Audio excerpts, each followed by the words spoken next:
Muy bien, pues gracias nuevamente por estar con nosotros, ya en el penúltimo conversatorio, día 8 de este novenario.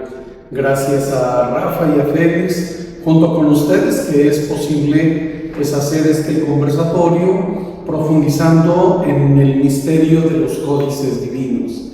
Y ya nos habían hecho la pregunta acerca de qué estudios se les está actualmente realizando a estos códices. Y bueno, ya en cápsulas anteriores, en conversatorios anteriores, hablamos de ciertos estudios que se realizaron, como fue el estudio oftalmológico en el ojo de la Virgen, o la fotografía tomada a toda la sábana santa, carbono 14. Y conforme va avanzando la tecnología, va habiendo nuevas herramientas, va a haber la misma inteligencia artificial ahora, pues también nos va dando la posibilidad de profundizar más en el conocimiento y ir descifrando más el mensaje que nos tienen los códices, ¿no? En nuestra propia experiencia personal, ¿no? Cuando yo era niño, por eso digo, decían, a ver, tócale la frente, tiene temperatura, pues así era, ¿no? A ver, tócale la garganta, pues se le inflamaron las anginas, ¿no? Era una manera de diagnosticar muy elemental, muy básica, ¿no? Se enfermó de sarampión, 40 días encerrado, la dichosa cuarentena. Entonces, de acuerdo a la etapa histórica y a lo que en el momento se tiene, pues es lo que se va utilizando pues para la vida cotidiana. Y en este sentido, bueno, pues también para los mismos estudios de los códices divinos. Entonces, ahora tanto la NASA, que también va avanzando en su tecnología, hoy va utilizando nuevas herramientas de estudio para todo el universo, pues también esto se emplea para el estudio de estas dos códices, ¿no? En el caso de la Virgen de Guadalupe, pues, ¿qué nos compartes, Félix? Bueno, me gustaría empezar primero al revés, primero decir que no es, porque como bien lo comentaste ahorita, en algún momento dado los elementos eran muy esenciales, y como en cada cultura parecía más bien que era un mito, una leyenda. Un mito, sabemos, hay que especificar primero, un mito es una invención que nace completamente de la imaginación humana. Esto yo creo que le pasó por la mente a Juan de Zumárraga en el momento en que se le presentó Juan Diego y le dijo: traigo un mensaje de Nuestra Señora del Cielo. Dijo: no, estás loco. ¿Sabes que viene a tratar de intervenir o viene a tratar de sembrar los mitos que tienen ahí en su cultura, en su religión acá? Súltalo, deséchalo. ¿Cuántos cuentos, cuántas leyendas, incluso se nos han contado que la leyenda ya no sería completamente producto de la imaginación, sino más bien al revés, mitad de la imaginación y poniéndole algo de la realidad? A lo mejor existió un hombre demasiado fuerte, pero dijimos que era hijo de algún dios. Y de la misma manera, mucha gente todavía, hoy en el siglo XXI, a partir incluso de estos descubrimientos científicos que se le han hecho a la Virgen, sigue diciendo: es un mito de los católicos, es producto de la imaginación para vender una idea o para vender propiamente una conversión, sabiendo que incluso dice: no, es que nada más es para una cuestión social. Si es para una cuestión social, sabemos que la Basílica de Guadalupe es visitada por 20 millones de católicos todos los años. En 1531, con la aparición de la Virgen, hubo 9 millones de conversiones indígenas que ya aceptaron ser bautizados. Porque en ese momento, propiamente la religión era impuesta, pero pues, bautízame si quieres, porque yo no estoy obligado a vivirla. A mí me da lo mismo. Todos estos datos científicos que nos van ido arrojando y que obviamente los distintos que se van a ir actualizando con nuevas herramientas, incluso hasta con estudios forenses, en el caso de la sábana santa, ya no podemos quedarnos solamente es el producto de una determinada religión para decir esto no es cierto, esto es el producto de la imaginación, esto viene como un pequeño cuentecito, o propiamente de los relatos que existían en la antigüedad, que podemos nombrar algunos dentro de los Huehuetlactoli, los códices, o de esta manera incluso como la Virgen se presenta. Utiliza el mismo lenguaje indígena, la manera en como ellos se definían a los dioses, aunque en el Nicaragua nunca aparece la palabra Tonantzin. Todos los indígenas la conocen como tal. La madre de todos los dioses, porque era una religión politeísta, habíamos dicho. Llega, se presenta, y los términos que utiliza es: yo soy la madre del Dios que da la vida, del Dios de la gran verdad, el Dios que está cerca y aquí juntito, de lo cerca y de lo junto. Siempre se ha buscado nuevos estudios, nuevos caracteres científicos, que obviamente, como lo decíamos desde la cápsula pasada, el conversatorio pasado, buscan descubrir, buscan dar una nueva respuesta a precisamente esa incógnita de qué, cómo, cuándo, qué horas y por qué. Estos estudios de la NASA a través de tecnología que a veces solamente se utiliza para viajes espaciales, análisis químicos, análisis forenses, análisis incluso, nuevos análisis de tecnología, para la descripción propiamente de lo que ya tocamos en conversatorios pasados, como fue la descripción de cada uno de los personajes que aparecen en los ojos. Sí, y es importante que estos estudios van en ese avance, ¿no?, de la tecnología, y ahora que decíamos de la misma inteligencia artificial, el poder recrear una escena, ¿no? O sea, cómo se recrea esta escena del momento en que la Virgen está sobre el ayape, porque es otra de las cosas, ¿no?, que ahora ya se ha descubierto que no es tanto que la imagen esté propiamente pintada, impregnada. Sí, o sea, que haya pigmento de esta imagen en la textura del ayape, ¿no?, sino que más bien hay una cierta separación, una proyección de la imagen. Entonces se utiliza el ayape como una pantalla donde se proyecta la imagen. Y eso, no, ¿cómo lo iban a decir si no había la manera de demostrarlo?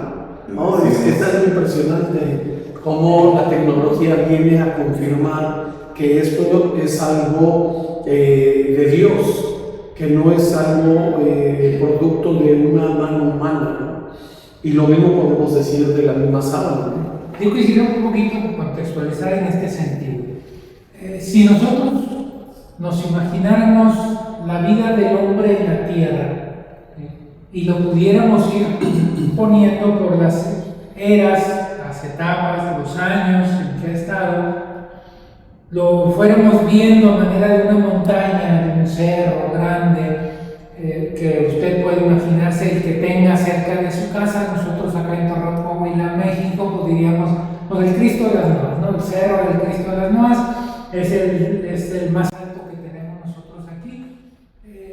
Y entonces, si usted se imagina que ese cerro es la historia del hombre y pusiera una hoja de papel en la cumbre del cerro, ese sería el tiempo que tiene la tecnología, estas tecnologías de la información y de la comunicación en la historia del hombre. Es decir, es nada, ¿sí? ¿Cuánto tiempo pasó desde que el hombre inventó la escritura hasta que surgió la radio? Toda la historia. Y entonces, de que surgió la radio a que evolucionó la televisión, a que surgieron las primeras computadoras, a lo que tenemos actualmente, es decir, el proceso de desarrollo de las tecnologías en los últimos años es impresionante, y ha servido para que el hombre pueda avanzar en todos los sentidos, ¿no? Entonces, tenemos herramientas muy nuevas, muy modernas, que además están evolucionando rapidísimamente. ¿Hace cuánto no habíamos que no sabíamos que existiera la inteligencia artificial? Bueno, ya existe, y lo vemos y no le podemos dar alcance, porque cada vez que nosotros tratamos de aprender sobre una inteligencia artificial, ya sale otra más avanzada, ya hay una nueva que nos dice algunas otras, o que hace algunas otras cosas. Y en ese sentido, usted todavía está yendo a que le lean las cartas, usted todavía está yendo a que le hagan una limpia. No me diga eso. Si hay suficiente fundamento científico para creer lo que creemos, la fe no está peleada con la ciencia, al contrario, se complementan. Y cuando nosotros vamos al médico, pues vas a la consulta y regresas, y lo primero que te pregunta tu mamá: ¿qué te dijo el doctor? ¿Qué tienes? Y uno dice: pues me dio unas pastillitas nomás para los síntomas, pero me mandó a hacer unos análisis, porque el doctor va a saber exactamente qué es lo que tenemos a partir de que le llevemos los análisis de laboratorio y vea la sangre, los estudios de creatinina, los del colesterol, los de la presión, los del azúcar, y entonces va a poder tener una visión mucho más amplia de cuál es el diagnóstico para poder decir: esto es lo que hay que hacer. Y la sábana santa, como la yate de la Virgen de Guadalupe, han tenido que pasar por todo estos exámenes de laboratorio, en donde se analiza, en el caso de la sábana santa, se analiza la sangre, se determina que efectivamente es sangre, se determina qué tipo de sangre es, y se determina que es sangre que también hay otras áreas en donde ya tiene suero, que nos da una circunstancia totalmente diferente a la primera. Se le hacen estudios de rayos ultravioleta, de rayos X, de todo lo que se pueda imaginar, de estudios de radiación, estudios de iluminación, estudios de todo tipo, porque es lo que se tiene en la actualidad. Y en la medida en que van surgiendo nuevas tecnologías, que son tecnologías de punta, bueno, pues todo eso se va a aplicar a lo que no puede explicar la ciencia en este momento. Y tenemos, no lo sé, es que mandaron los estadounidenses, que son quienes tienen mayor tecnología, mandaron un dron que es no tripulado, que tiene unas capacidades increíbles, y decimos: esa ha de ser tecnología vieja para ellos. Ellos nos están mostrando tecnología de hace 20 años que tenían, porque actualmente deben de tener cuestiones increíbles en términos de tecnología. Y ellos, que son quienes a través de los desarrollos de la guerra, que es lo que más desarrolla la tecnología, tienen lo último, y eso último generalmente está en la NASA, y los científicos de la NASA y de las universidades más avanzadas son quienes han venido a hacer los estudios. Tenemos que es el non plus ultra de la ciencia, que son los sabios de la actualidad quienes están haciendo esos estudios, y no han podido darle alcance a todo lo que nos trae de riqueza la sábana santa y la yate de la Virgen. Me parece importante esto de la inteligencia artificial actualmente, porque da la posibilidad de una recreación en 3 dimensiones, ¿no? y gracias a eso también se ha hecho el rostro del hombre de la sábana, como luego le llaman, para no decir que es Jesús de Nazaret, el Cristo, porque quien los está estudiando, muchos de ellos no son cristianos, no son personas de fe, la mayoría no son cristianos, ¿no? Entonces hablan del hombre de la sábana, ¿no? El hombre que estuvo en la sábana de Turín, pero gracias a la tecnología y sobre todo estas impresoras que ahora se hacen impresiones 3D, se hizo el rostro de Jesús. Bueno, empezó el rostro.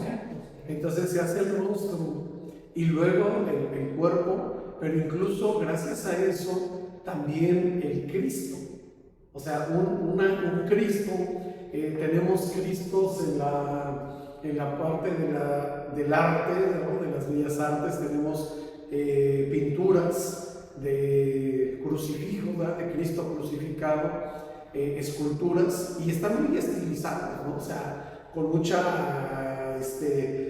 armonía, ¿no? Pues, simetría, ¿no? Los dos brazos, todo. Y ahora con los estudios que se han hecho recientemente y en esta recreación del cuerpo, como estuvo colocado el hombre de la sábana, como dicen los científicos, pues se hace ahora este crucifijo donde el cuerpo de Cristo, nos damos cuenta que tenía un hombro dislocado. Entonces no es un Cristo perfectamente en simetría y estético, no, es un Cristo realmente, aquel hombre fue brutalmente flagelado y cargando aquel madero en el cual fue crucificado, y eso hace producto que al momento de la crucifixión estiran el brazo para poder clavar, y ahí viene esta dislocación del hombro, y eso también se ve registrado en la sábana. Entonces, ¿cómo la ciencia ahora también ya nos permite tener una imagen físicamente real de Cristo, ¿no? Ciertamente los pintores, los escultores, pues buscaban mantener la belleza, la estética de Jesús, ¿no? Pues es el Mesías, es el Hijo de Dios, entonces siempre se buscó esa armonía, digamos, ¿no? Esa belleza estética, que nos damos cuenta que no es así. Oiga, padre, le platico una anécdota. Estamos montando la exposición sobre la Sábana Santa y entonces le digo a un sacerdote amigo: oiga, padre, usted tiene un Cristo ahí de tamaño natural, me gustaría, préstemelo para la exposición.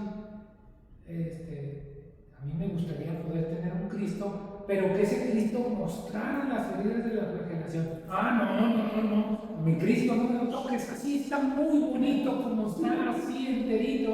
Y es que tenemos esos Cristos hermosos que no son el Cristo que es, y cómo además de este herida en el hombro y la dislocación que se puede ver también en la Sábana Santa. Yo tengo por ahí un crucifijo de mi abuelo, y entonces tiene el dedo así, y los dedos así. Yo pensaba que estaba roto el Cristo, y no está roto, y lo veo uno ahora en la Sábana Santa que dice: ¿por qué muestra 4 dedos?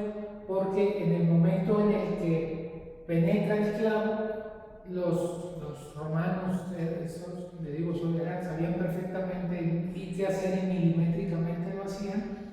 Perfora el nervio que cruza la mano y el dedo inmediatamente se engatilla, se dice. Ya no hay forma de que puedan abrirlo, y así se queda, y así está el Cristo con sus 4 dedos y el dedo oculto, el dedo gordo que le llamamos el pulgar.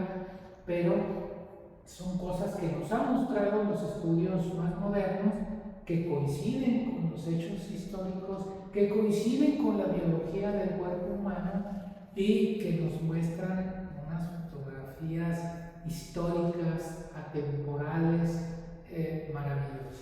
y que nos dice precisamente el Evangelio, ¿no? Ahorita que decías cómo los romanos sabían perfectamente crucificar, y lo que Jesús le pide al Padre cuando está siendo crucificado: Padre, perdónanos porque no saben lo que hacen. Claro que aquellos hombres sabían lo que estaban haciendo, pero aprovecho esta intervención y sobre todo porque desde nuestra fe pues tenemos que seguir la enseñanza del Maestro. Él nos pide que vivamos el amor, y el amor es perdón. No hay amor más grande que aquel que da la vida por los amigos. Él lo demostró, entregó hasta la última gota de sangre por amor a nosotros y murió perdonando a aquellos que lo asesinaban. Y esta frase de Jesús, perdónanos porque no saben lo que hacen, no se refiere precisamente a ese acto de crucifixión. Aquellos hombres sabían lo que estaban haciendo, crucificando a un hombre a una cruz. Ese hombre iba a morir, o sea, ellos perfectamente sabían lo que estaban haciendo. ¿A qué se refiere Jesús? Y eso es lo que también nosotros hoy, aprovechando esta ocasión, tenemos que ir más allá. El perdón no es solamente por la acción cometida, sino las consecuencias de esa acción. Y nosotros también estamos llamados a perdonar y pedirle a Dios que perdone a aquellos que nos han dañado, porque no saben los daños que han ocasionado en nosotros con sus palabras, con sus actitudes, con sus muestras de rencor hacia nosotros. Y ahí es donde tenemos que perdonar. Y aunque no lo dice el códice así de la sábana santa, pero se complementa con el mensaje del Evangelio, como lo vimos en la cápsula anterior. Los relatos del Evangelio nos habla precisamente de esta pasión, muerte y resurrección, y la sábana santa también nos habla de esto, y nos habla del perdón tan necesario en la humanidad de ayer, de hoy y de mañana. La imagen y la presencia de la Virgen de Guadalupe en México vino también a reconciliar a dos razas, y ahí es donde se vive el perdón. Y bueno, pues también estamos llamados nosotros en esta realidad, en esta actualidad, a perdonar y a pedirle a Dios que perdone a aquellos que se obstinan a hacer el mal porque no saben lo que hacen. Obstinados por ganar dinero, por tener, qué sé yo, tantas cosas, una vida fácil, cómoda, pero no saben todo el daño que están haciendo, cómo están pervirtiendo a las nuevas generaciones. Esas nuevas generaciones que se están perdiendo por la perversidad de tantos hombres, tantas personas que no saben lo que hacen. Pues bueno, este es el mensaje de este conversatorio. Gracias Rafa, gracias Félix, gracias a ustedes. No se olviden de suscribirse, darle like, y también agradecemos los comentarios y esta retroalimentación que hemos podido tener con ustedes. Que Dios les bendiga. Hasta la próxima.